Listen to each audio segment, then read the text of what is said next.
Good morning. बसा खाली. हे बघा, आपल्याला आज आम आदमी योजनेचे फॉर्म भरायचे. तरी सगळ्या विद्यार्थ्यांनी आपली कौटुंबिक पार्श्वभूमी सांगायची. ठीक आहे? कळलं? सांगणार ना सगळे? हां. मॅडम, पार्श्वभूमी म्हणजे काय? अरे शांत बसा. पार्श्वभूमी म्हणजे आपापल्या घरची परिस्थिती. अहो असं म्हणा की मग आम्हाला कुठं कळतंय पार्श्वभूमी म्हणजे काय? शान आहेस लई. बैस खाली. हां. साक्षी प्रकाश सावंत. वडील काय करतात बाळा? मॅडम, माझे पप्पा बँकेत साहेब आहेत. बर, बस. वेदिका आणि वृद्ध कुलकर्णी. मॅडम, माझी आई ग्रंथालय चालवते आणि बाबांची प्रेस आहे. उत्कर्ष संदीप पवार. बाबा काय करतात रे? माझे बाबा वर गेले. गप्प बसा. अरे पण हे कधी झालं? 20 वर्ष झाली. 20 वर्ष झाली. अरे तू 15 वर्षाचा आहे. वडील काय करतात ते सांग. तुम्ही म्हटलात बाबा, पप्पा म्हणा की. आमचं पप्पा सरपंच होतं. मागच्याच महिन्यात 1 एकर विकले. गप्प बसा मूर्ख कुठले. समर्थ माधव शिंदे. मॅडम, माझे मम्मी पप्पा डॉक्टर आहेत. बर. जानवी शिवप्पा मोरे. जानवी मोरे. वडील काय करतात तुझे? अगं वडील काय करतात तुझे? पप्पा काय करतात? मॅडम, तिचं वडील दारू विकतात. गप्पा बसा. अगं मग सांगायचं ना व्यवसाय करतात म्हणून. हा, बस खाली.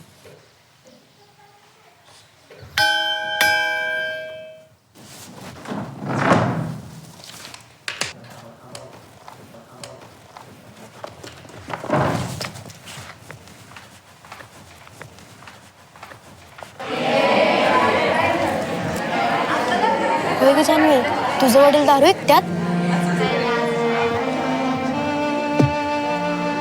दारू विकणारे गुंड असतात का ग? मला काय माहिती.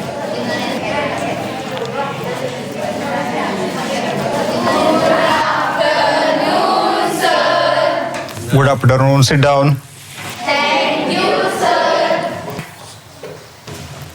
काय झालं जानवी? सर, त्या आदमी योजनेचे फॉर्म भरून घेतले. बर मग तिचे पप्पा दारू. ठीक. जर कुणी त्या विद्यार्थिनीला जानवीला जर ओरडलं, कुणी चेष्टा केली, तर माझ्याशी गाठ आहे, लक्षात ठेवायचं. इथून पुढं ही गोष्ट चालणार नाही. ठीक आहे विद्यार्थी मित्रांनो, आज आपण स्त्री चळवळ हा राज्यशास्त्रातला आज आपण एक घटक पाहणार आहोत. स्त्रियांची चळवळ. जो स्वातंत्र्य पूर्वीचा जो काळ आहे, त्या काळामध्ये स्त्रियांची परिस्थिती कशी होती, समाजव्यवस्था कशी होती, स्त्रियांचं स्थान काय होतं. स्त्रियांना समाजामध्ये दुय्यम स्थान होतं. स्त्रियांवरती अन्याय, अत्याचार, स्त्रियांना शिक्षण दिलं जायचं नाही, स्त्रियांचं शोषण केलं जायचं. या सगळ्या गोष्टींचा आपल्या भारतातील पुरोगामी जी लोक होती, मग राजाराम मोहन राय, ईश्वरचंद्र विद्यासागर, महात्मा ज्योतिराव फुले, सावित्रीबाई फुले, अशी कित्येक आपणाला नावं सांगता येतील.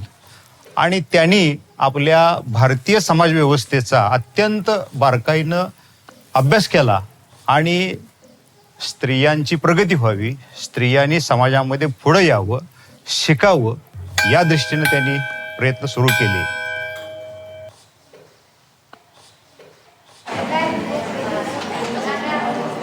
तू एवढी हुशार आणि वडील दारू आले.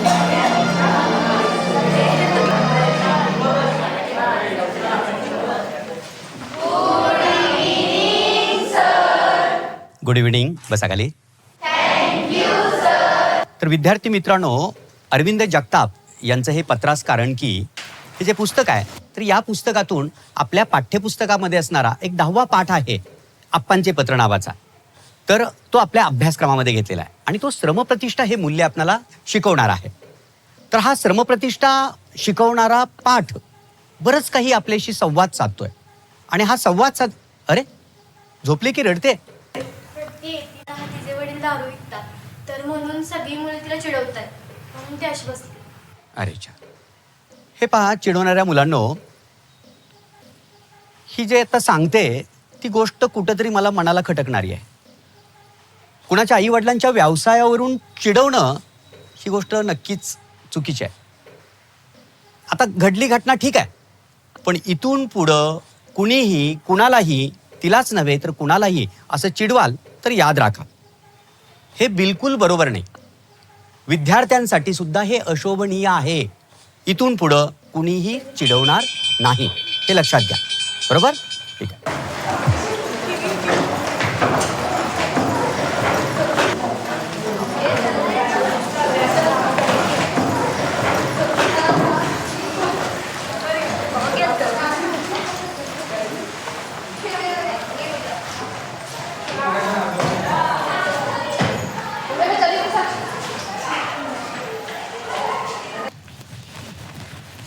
Bye bye दारूवाली.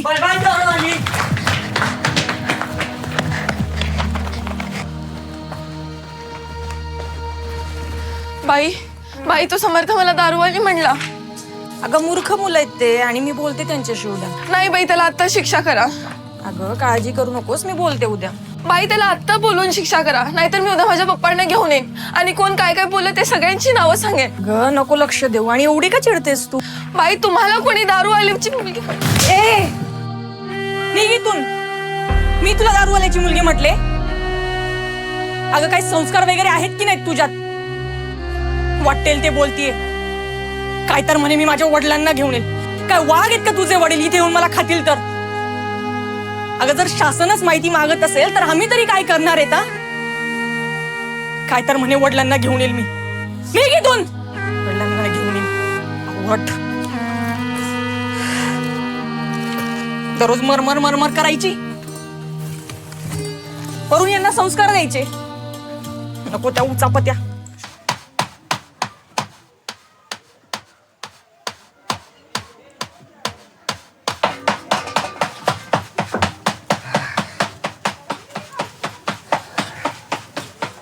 आज बाजार असल्यानं चांदी झाली बघ.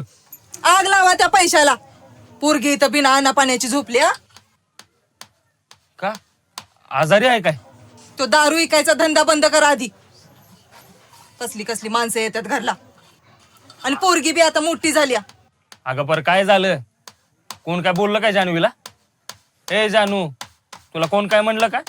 तू फक्त नाव सांग. फासून मारणे काय काला? आता सांगतायसा का थोबाड फोडू एकीच? हा, थोबाड फोडायचंच असेल ना तर त्या शाळेतल्या बाईचं आणि त्या पोरांचं फोडा जावा. जाणीला दारूवाल्याची पोरगी म्हणून शान चिडवत्यात. साऱ्या शाळेत धिंगाणा झालाय तुम्ही दारू विकताय म्हणून. उद्यापासून शाळेला जाणार नाही म्हणत्या पोरगी. शाळेला जाणार नाही? नाही जाणार म्हणत्या. समजावा जरा तिला. जानू उठ बाळा, जेव. एक टाइम यो दारूचा धंदा बंद पडेल, पण तुझी शाळा नाही बंद होऊन देणार. उठ बाळा, जेव.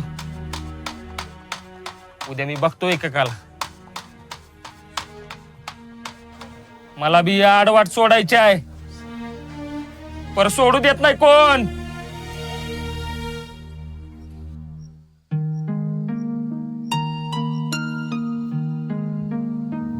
उगीच रागवलो आपण तिला. किती इनोसंट आहे ती, किती हुशार मुलगी आहे. वडील दारू विकतात यात तिचा काय दोष आहे? उद्या काय होईल कोणास ठाऊक. कोण असेल हा माणूस, उद्या काय धिंगाणा घालेल ना देव जाणो. पण आपला काय दोष आहे यात? ती मुलगी मला उलट बोलली. छे छे, तिची चूकच नव्हती. खरं तर त्या मुलांनी तिला चिडवलं म्हणून ती भावना विवश झाली. लहान यार तिला आपल्याला काही म्हणायचंच नव्हतं. आपणच उगीच रागवले तिच्यावरती. आपले आजोबा शिक्षक होते म्हणून आपण शिक्षक झालो. तिचे वडील दारू विकतात यात तिचा काय दोष आहे? प्रत्येकाची सामाजिक आर्थिक परिस्थिती सारखीच असते का? पण मग ती का असं बोलली मला? मी तर सर्व विद्यार्थ्यांना समान वागवते. उद्या तिचे पालक दारू पिऊन आलेत तर? जे व्हायचंय ते होऊ दे आता.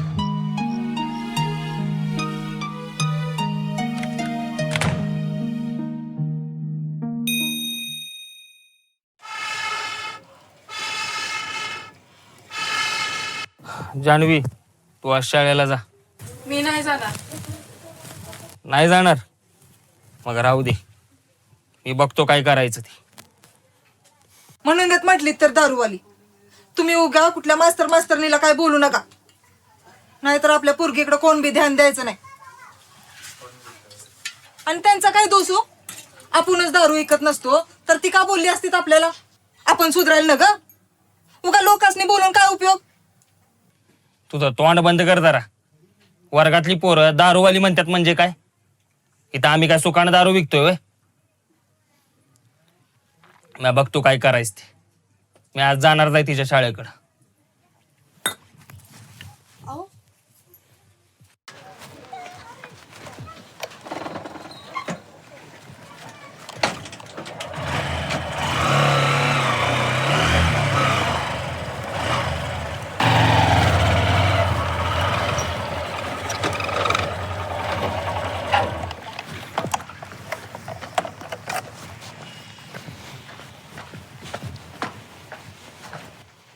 सर आत येऊ का? या.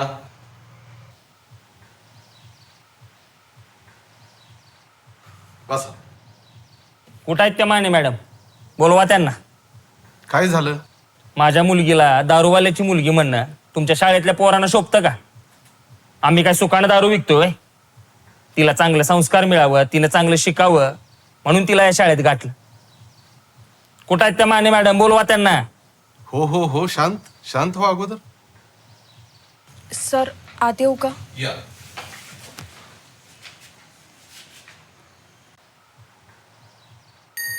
का रे शिवा, का रडतोयस?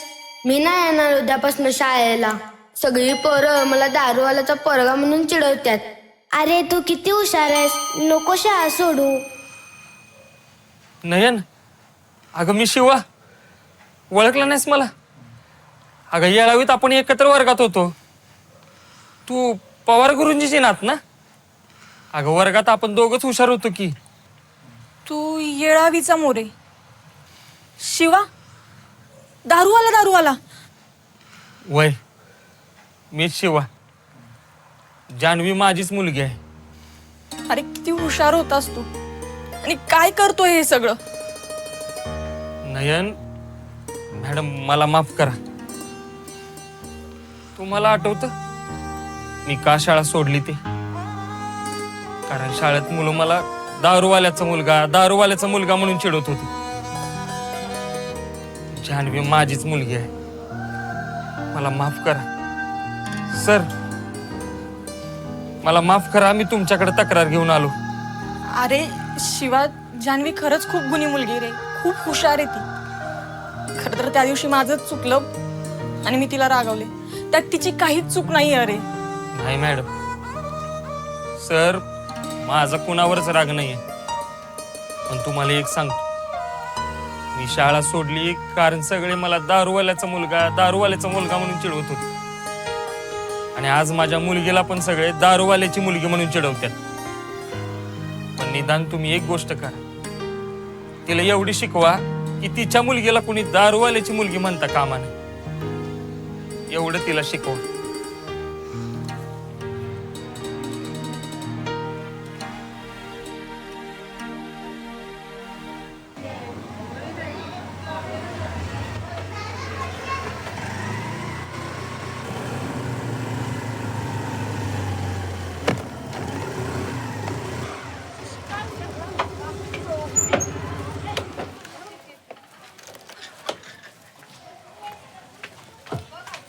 जान्हवी,